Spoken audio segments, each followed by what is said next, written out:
Back to news. ఇక details లోనికి వెళ్దాం. వనపర్తి కాంగ్రెస్ లో వర్గ పోరు చివరికి ఢిల్లీకి చేరుకుంది. వనపర్తి ఎమ్మెల్యే మేఘారెడ్డి తన అనుచరులతో కలిసి ఏఐసీసీ అధ్యక్షుడైన మల్లికార్జున ఖర్గే, ఏఐసీసీ ప్రధాన కార్యదర్శి కేసీ వేణుగోపాల్ను కలిశారు. అలాగే కాంగ్రెస్ సీనియర్ నేత చెన్నారెడ్డిపై ఫిర్యాదు చేయడం జరిగింది. చిన్నారెడ్డి క్షమాపణ, క్రమశిక్షణ తప్పారని, అలాగే అనుచిత వ్యాఖ్యలు కూడా చేస్తున్నారని అన్నారు. ఇప్పటికే టీపీసీసీ క్రమశిక్షణ కమిటీ చెన్నారెడ్డికి షోకాజ్ నోటీసులు జారీ చేసిందంటున్న మేఘారెడ్డితో మా నేషనల్ బ్యూరో చీఫ్ కళ ఫేస్ టు ఫేస్.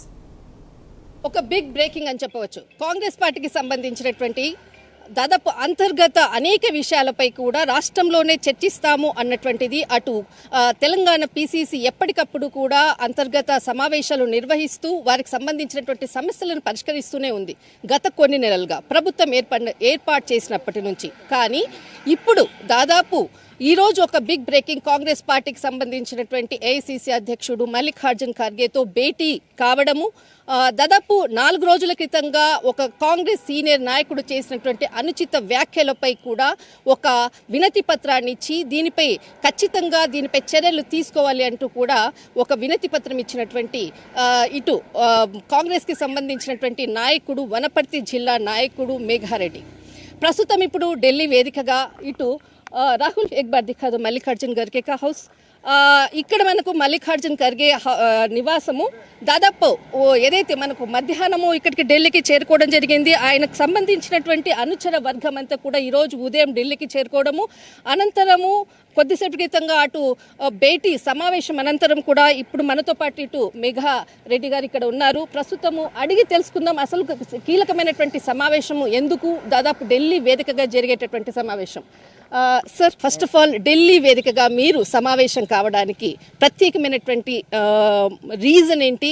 ఏదైనా కాంగ్రెస్లో అంతర్గత అంటే ఏదైనా సమస్యలు ఉంటే రాష్ట్రంలోనే పరిష్కరిస్తామంటూ కూడా చెప్పేటటువంటి కాంగ్రెస్ నాయకులు ఏకంగా మీరు ఢిల్లీకి రావడానికి కారణం ఏంటి? ఒక 4 రోజుల కిందట వనపర్తి నియోజకవర్గం గోపాల్పేట మండలం, సో అక్కడ మండల కేంద్రంలో ఒక పార్టీ ఆఫీస్కు ఓపెన్ చేయడానికి కాంగ్రెస్ పార్టీ సీనియర్ నాయకులు అని చెప్పుకునే చిన్నారెడ్డి గారు అక్కడికి వెళ్ళి ఒక పార్టీ ఆఫీస్ ఓపెన్ చేయడానికి వెళ్ళినాడు. ఫస్ట్ పార్టీ ఆఫీస్కి ఓపెన్ చేస్తేనే క్రమశిక్షణ తప్పిండు ఆయన. ఎందుకు అంటే ఆల్రెడీ ఒక ఎగ్జిస్టింగ్ పాత పార్టీ ఆఫీస్ ఉంది. సో రెండో పార్టీ ఆఫీస్ ఓపెన్ చేయడానికి ఫస్ట్ క్రమశిక్షణ తప్పిండు ఆయన. దాని తర్వాత అక్కడ కొన్ని అనుచిత వ్యాఖ్యలు చేసిండు. నా మీద చేస్తున్నాడు, పీసీసీ మీద చేస్తున్నాడు, సీఎం గారి మీద చేస్తున్నాడు, ఏఐసీసీ మీద చేస్తున్నాడు. ఏం చేస్తున్నాడు అంటే ఆయన 9 సార్లు బీఫామ్ తీసుకున్నాడు.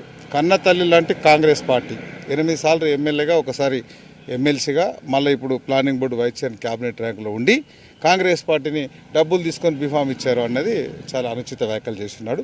దాని మీద మేము మల్లురవి గారికి, మా క్రమశిక్షణ సంఘం అధ్యక్షులకు, మా పీసీసీ ప్రెసిడెంట్ నెక్స్ట్ డే పోయి మరుసటి రోజే ఇచ్చున్నాం. వాళ్ళిద్దరూ ఆల్రెడీ నిన్న ఈవినింగ్, నాకు తెలిసి నిన్న ఈవినింగ్ 7:30 ప్రాంతంలో అక్కడ మా క్రమశిక్షణ సంఘం అధ్యక్షులు చిన్నారెడ్డి గారికి షోకాజ్ నోటీస్ ఇచ్చి 3 రోజులలో రిప్లై ఇవ్వమని ఇచ్చున్నారు.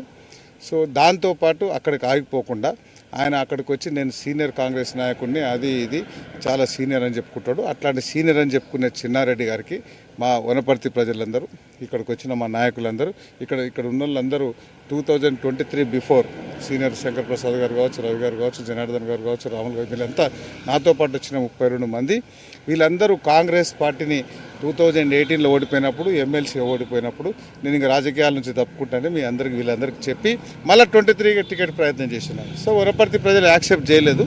సో దాని తర్వాత సెకండ్ లిస్టులో ఆయనకి ఇచ్చేసి, లిస్టులో బీఫామ్ ఇచ్చిన తర్వాత 4-5 రోజులు వనపర్తికి రాలేదు.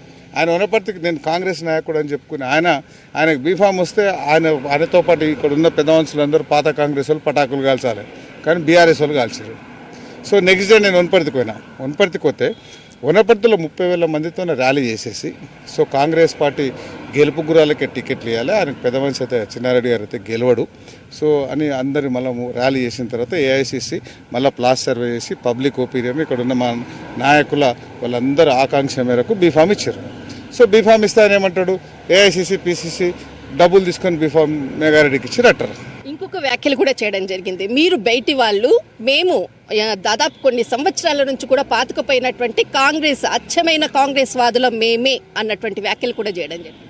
దానికి రెండు కారణాలు చెప్తాను నేను. ఒకటేమో ఇప్పుడు గెలిచిన 65 మందిలో 34 మంది కొత్తోళ్ళే ఉన్నారు. సో ఆ కొత్తోళ్ళు 34 మంది లేకపోతే కాంగ్రెస్ పార్టీ అధికారంలోకి రాదు. సో కాంగ్రెస్లో ముఖ్యమైనటువంటి వాళ్ళు కూడా ఉన్నారు, ముఖ్యమైన వాళ్ళు కూడా ఉన్నారు. సో అందరు ఉన్నారు. సో వాళ్ళందరం మనిషి కలిపి కాంగ్రెస్ అధిష్టానం వీళ్ళందరినీ తీసుకొని కాంగ్రెస్ పార్టీలో పాత కొత్త కలయికతో అక్కడున్న తెలంగాణకు పట్టిన తెలంగాణకు పట్టిన దయ్యము ఆ బీఆర్ఎస్ పార్టీని బొందబెట్టాలి, అందరం కలుస్తానన్న ఉద్దేశంతో కలిసినాం. సో అది ఈ స్పెసిఫిక్ ఈయన అనకూడదు, సినారెడ్డి గారు అనకూడదు. ఎందుకు అనకూడదు అంటే నేను పాతోనని అనే రైట్ ఆయనకు లేదు, నేను కాంగ్రెస్ అనే రైట్ ఆయనకు లేదు. ఎందుకు లేదంటే ఆయన రాజకీయాలు వచ్చిన నాటికే 32 ఏళ్ళు కాంగ్రెస్ ఎమ్మెల్యేలు ఉన్నారు, 32 ఏళ్ళు వరుస కాంగ్రెస్ ఎమ్మెల్యేలు ఉన్నారు. ఈయన రాజకీయాలకు వచ్చినాక ఈయన 20 ఏళ్ళే ఉన్నాడు. 17 ఏళ్ళు టీడీపీ ఉంది, 5 ఏళ్ళు బీఆర్ఎస్ ఉంది, 22 ఏళ్ళు వేరే పార్టీ ఉంటే 20 ఏళ్ళు కాంగ్రెస్ ఉంది. సో ఆయనకు మాట్లాడే నైతిక హక్కు లేదు. అందరినీ మా వాళ్ళని అందరినీ భుజాల మీద పెట్టి మోసిన మా నాయకులందరినీ ఎప్పుడు వచ్చినాము ఏం చేసినాము సీనియరా అనేది ఒక పార్ట్, నేనేం కాదంటలేదు. దాంతోపాటు భుజాల మీద పెట్టి ఎత్తుకొని తిరిగిన కాంగ్రెస్ పెద్దలందరినీ, కుటుంబ సభ్యులందరినీ, వాళ్ళందరినీ ఎప్పుడు రోజు కూడా గాంధీ భవన్ మెట్లు కూడా ఎక్కేలే, అరటి కూడా తినిపేయలే, బిస్కెట్ కూడా తినిపేయలే. సో అట్లాంటినా వాళ్ళందరినీ ఇబ్బంది పెట్టి ఆయన ఎంజాయ్ చేస్తున్నాడు. ఆయన ఎక్కడ పొలం అమ్మలే, సెంటు పొలం అమ్మలే, ఎక్కడ 8 సార్లు 9 సార్లు కాంగ్రెస్ పార్టీలో ఉన్నాడంటే బీఫామ్ ఇచ్చారంటే ఇక మీరు ఆలోచన చేయాలి. కానీ లోపల సమావేశం జరిగిన మీరు అంటే ఆ సమావేశంలో ముఖ్యంగా చెప్పినటువంటి అంశం ఏంటి? వాళ్ళకు మీరు ఏదైనా లెటర్ ఏదైనా ఇవ్వడం జరిగిందా? లెటర్ 20 పేజీల లెటర్ ఉంది నా దగ్గర, మొత్తం ఫైల్స్ ప్రూఫ్స్ దగ్గర డాక్యుమెంట్స్ ఏమైనా ఉన్నాయి. కానీ ఇప్పుడు మీరు చూపించలేను, నేను అది కొంచెం పార్టీ అంతర్గత విషయం కాబట్టి ఆ వీడియోలు, ఫొటోసు, డ్రాఫ్టింగు, ఆయన 28 నెలల నుంచి ఆయన ఎవరికి పని చేస్తున్నాడు, ఏం చేస్తున్నాడు, బీఆర్ఎస్లో నెంబడేసుకొని తిరుగుతున్నాడు, మొత్తం బండబూతులు తిట్టుకున్న నిరంజన్ రెడ్డి మనుషులంతా ఈయనతోనే ఉంటున్నారు, బీఆర్ఎస్ పార్టీల కోసం చేస్తున్నాడు, కాంగ్రెస్ పార్టీలను గాలికి వదిలేసిండు. 28 నెలలు క్యాబినెట్ ర్యాంక్ ఇచ్చి ప్లానింగ్ బోర్డుకు పంపిస్తే వనపర్తికి రూపాయి తీసుకురాకపోగా అన్ని అంటే అంతర్గత కోవర్ట్ అంటారా? అంతర్గత కోవట్టు కావచ్చు, ఇంకేదైనా కావచ్చు, వాళ్ళిద్దరికి ఆత్మ ఆయన కావచ్చు, అది వేరే విషయం. కానీ కార్యకర్తలను ఎవరిని చూసుకోలే. అదొకటి మెయిన్. మేము ఇక్కడ ఈరోజు మేము ఇచ్చిన ఉద్దేశం ఏంటి, చిన్న మాటలు, వర్గాలు ఇవన్నీ ఉంటాయి. కానీ 9 సార్లు బీఫామ్ ఇచ్చిన కన్న తల్లి లాంటి కాంగ్రెస్ పార్టీని ఆయన అనుచిత వ్యాఖ్యలు చేసినందుకు కాంగ్రెస్ పార్టీ నుంచి బహిష్కరించమనేది మా డిమాండ్, సస్పెండ్ చేయమని మా డిమాండ్.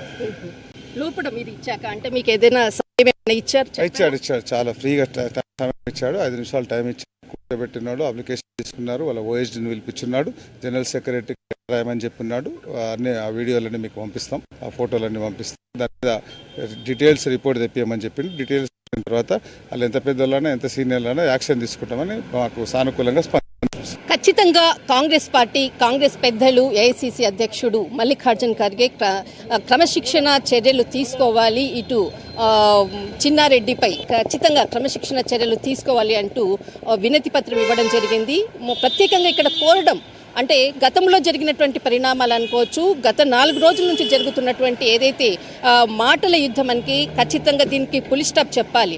ఒకవేళ క్రమశిక్షణ చర్యలు తీసుకోకపోతే వీధినా గల్లీనా అటు వనపర్తి జిల్లా అంతా కూడా ధర్నాతో దద్దరిల్లుతుంది అంటూ కూడా కాంగ్రెస్కి సంబంధించినటువంటి సీనియర్ నాయకులు ఢిల్లీ వేదికగా ఒక్కసారి కూడా గర్జించినటువంటిది. దిస్ ఇస్ కళ. కెమెరామెన్ రాహుల్తో ఢిల్లీ.